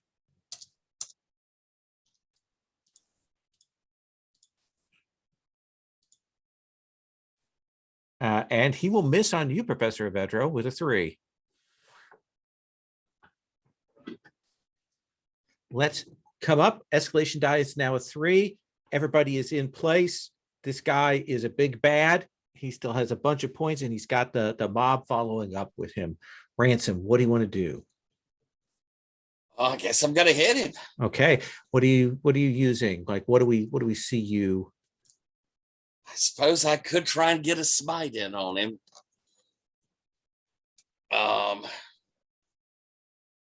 Yeah, I can afford that, I think. Yeah. All right. So I'm going to try and smite him as I kind of jump up a bit in the air and come just crashing down with both claws towards his face and shoulders. Perfect. So roll your attack roll. You have a +3 to hit on top of your base attack bonus. 3 to hit. I rolled a 1. Rolled a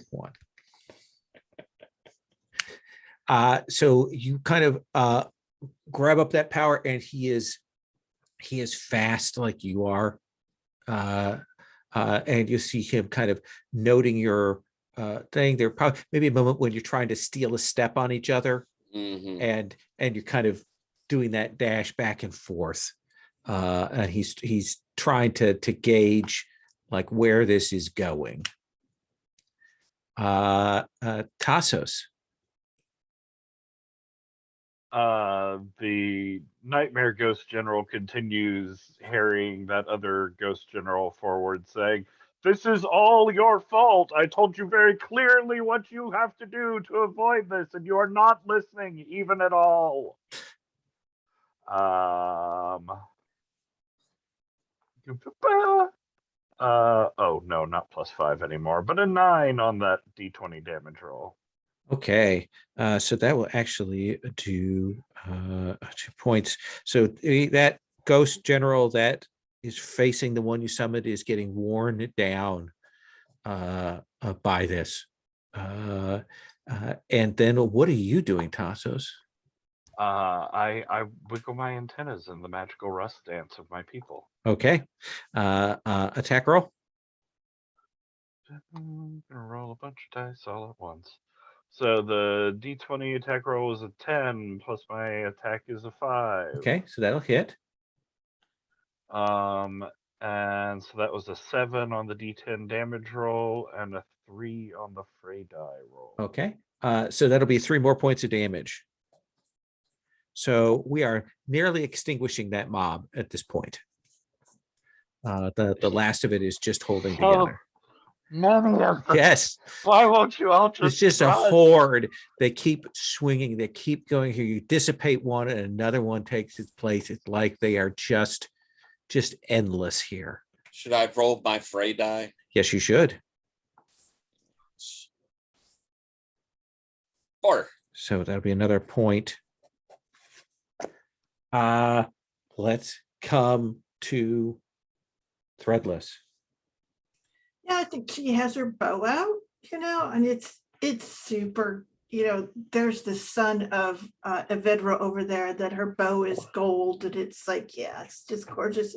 She stops and she goes, excuse me, were we gonna kill him? Because I thought we were gonna do a deal with him. I asked him to surrender. I told him to stop doing what he was doing, and then he just exploded ghosts and tried to kill me, and I don't like him. She's kind of like, oh. Did you even? And she sort of stops and says, "Son of a dragon, what is your name?"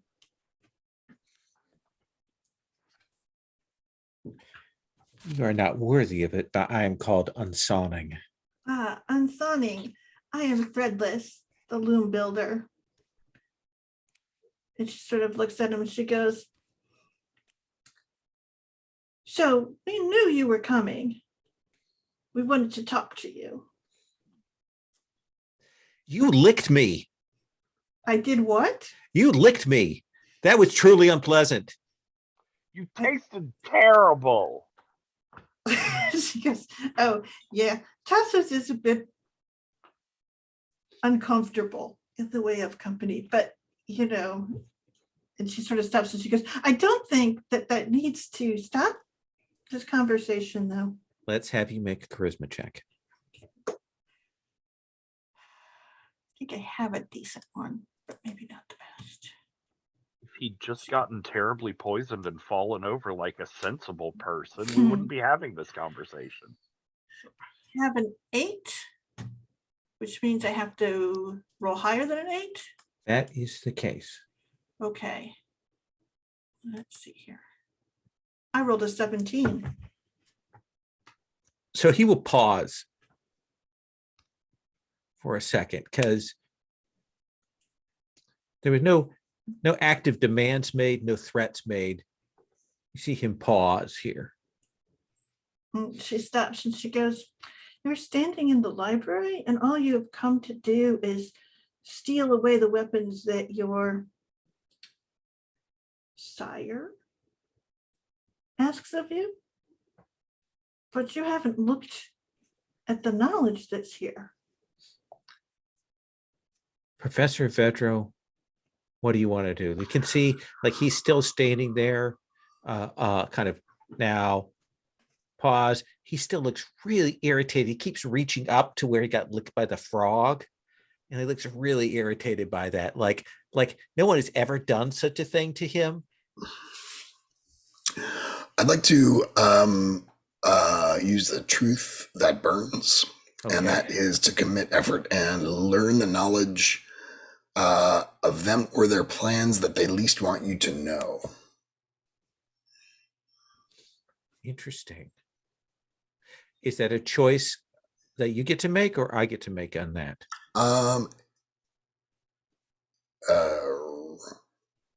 It's ambiguous. Learn the knowledge of them or their plans that they least want you to know, as judged by the GM. I think which would you prefer to know? I'm curious about what do they want? What are their plans? So he has been sent here by his sire. He has been sent here to gather the weapons and bring them back to his sire. That is the extent of his plans. He is not particularly sophisticated. You will get that sense, like he's like a teenager in some ways. That's why he's so fixated on the licking, and bothered by that. Like that, his dignity has been offended, but he doesn't want to say that because that's not cool. But it's clearly like that is what's going on there. Oh, he's 15. It's a terrible age.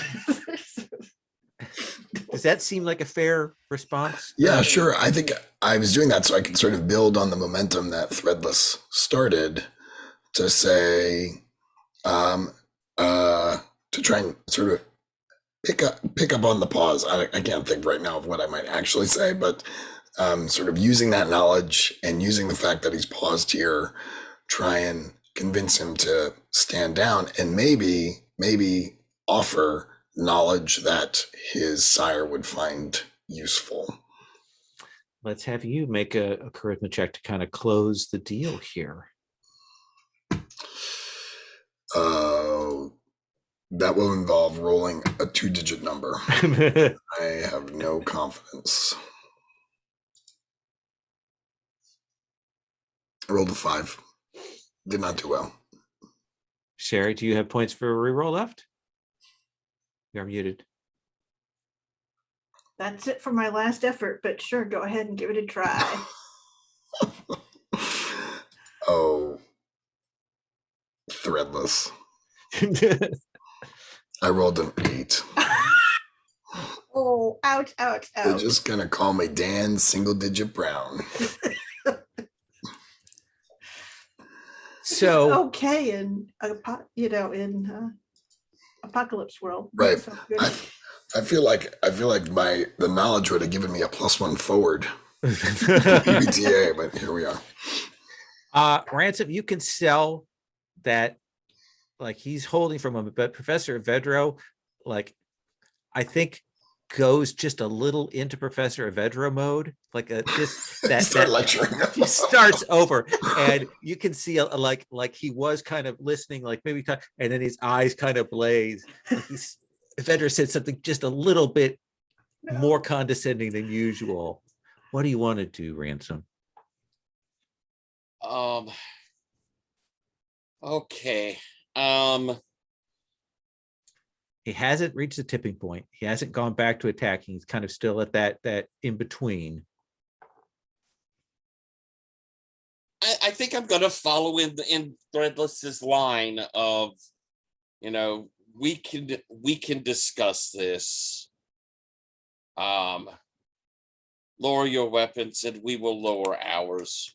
There is no reason for such a great warrior to kill us or be killed by us. Let's have you roll. Okay. Come on.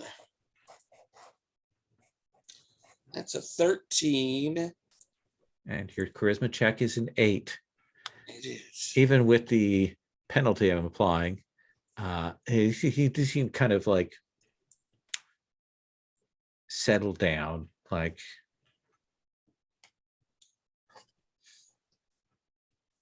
Tassos, what do you do?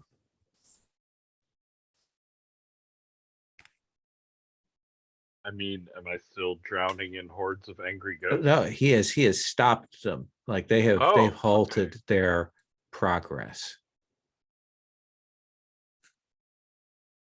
Flick my antennas threateningly towards his belt buckle.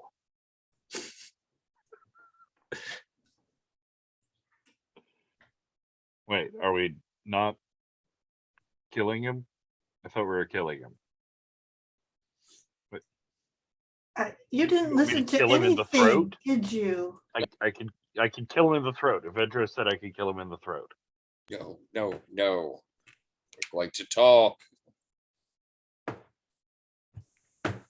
Meanwhile, I think the ghost nightmare apparition is still on its programming. As he's like punching that general in the face, but now its head is turned back to the other ghost saying, "Are you watching this?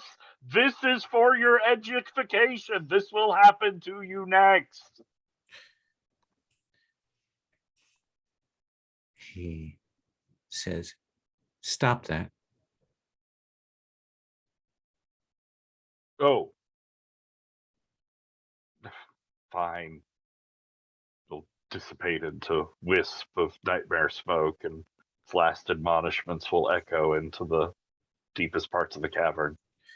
And he will gesture to the ghost generals, and they will fall back behind him into ranks. I will change my talons back to my hands, sort of. And he gives you back your claws, Tassos. That's right, he does, because they're mine. They're my claws. For a moment, like, you see the rust monster get these big cat paws. yeah, there's just like this bristling of claws coming out of every surface for a moment. He sort of shudders them back in. All right. We can talk. Good. When we understood who it was that was coming here, we did some research to find out more about you. And she goes, I want to show you what we found. And I think that's where we're going to stop. Okay. Does that feel like a good stopping point? Kind of gives us our break. That feels good. I think 2 points of dominion for fighting off the storm and stopping the thief. And let's say 10 points of XP. All right. For stopping 2 threats here. For stopping the storm and protecting the town, like with some damage, but not too bad. And for Tassos holding this guy in place so he couldn't escape.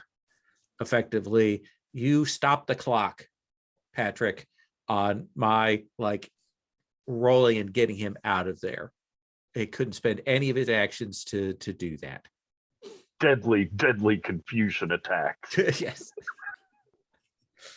I know, I'm confused, but now what were you doing again?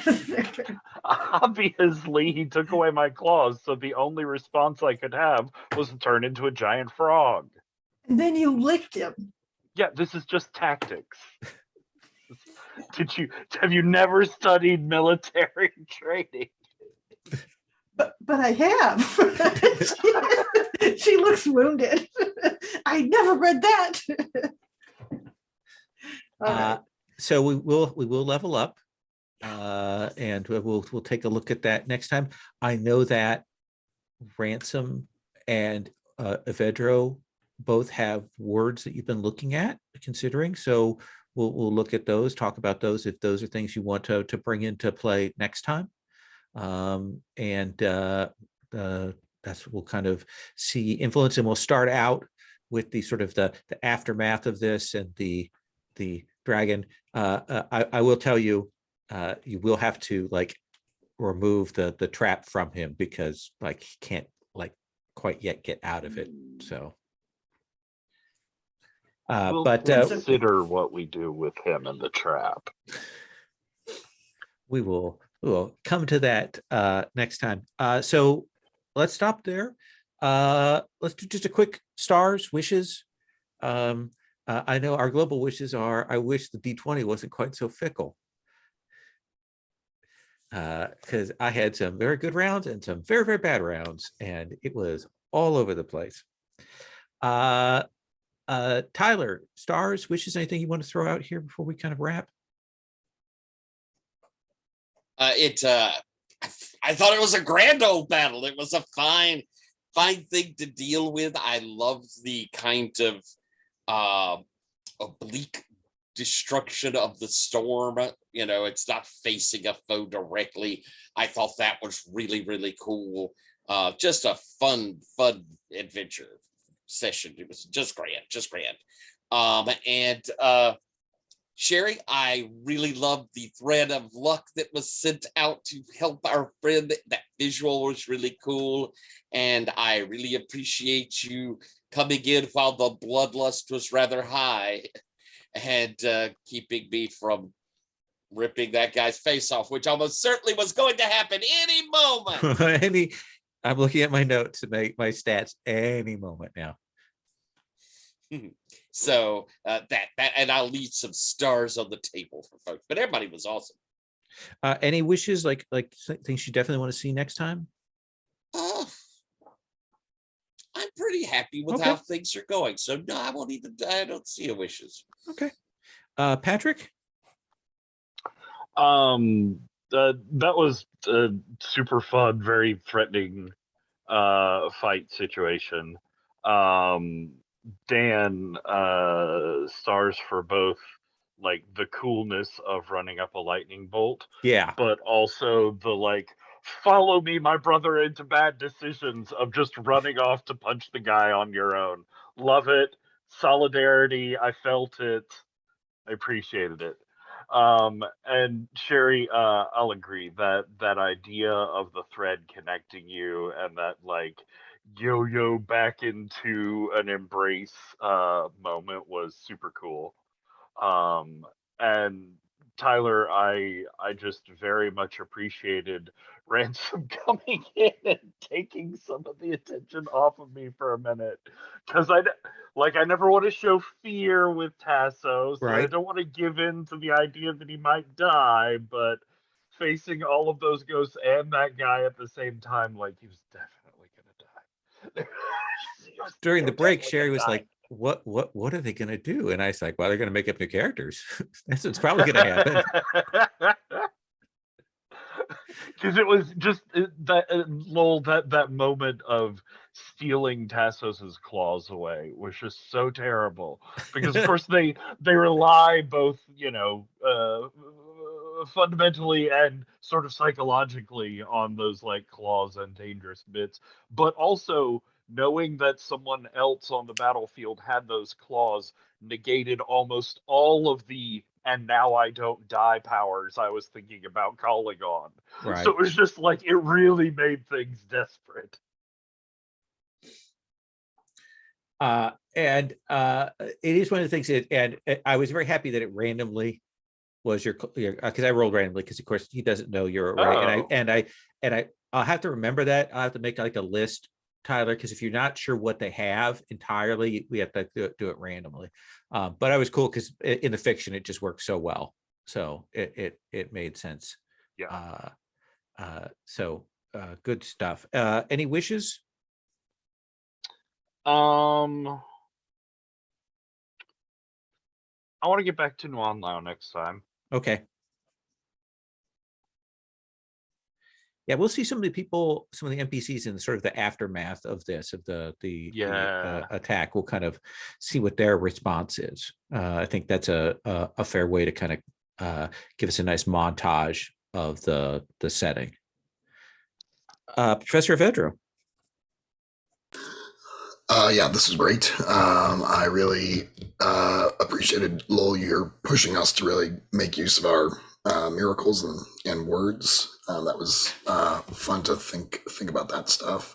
I loved confronting the storm giant or the elemental, I guess, and having Threadless and Ransom kind of provide support and do stuff through me or around me or whatever. That was really fun. Patrick, I love how much Tassos gets into just changing his shape and finding all different kinds of ways to make his enemies' lives or their enemies' lives miserable. That was great. I'm sort of wondering if maybe the people of our island are starting to think that the costs outweigh the benefits of having a pantheon hanging out with them. Yeah, let's look at that and how that measures into sort of the whole issue of faith and so on next time. And particularly, we might also take a look at what kinds of people are your followers here as well. Great. And Sherry. It was fun. It was a hard, overwhelming attack with lots of things that we didn't have good direct counters for. I always love being, how do you say, the practical, boring one in a lot of ways. When other things happen where it's just like everyone else is doing all this cool stuff and I'm over there building, some big concrete barriers and, but it had to be done.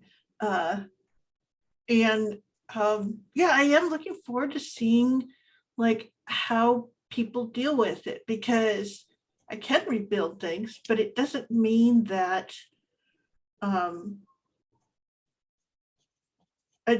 that's enough for people who've gone through something really terrifying. So there is that. I made that decision to go, those things are not as important because I can rebuild them, but that doesn't mean that they weren't precious to those people. I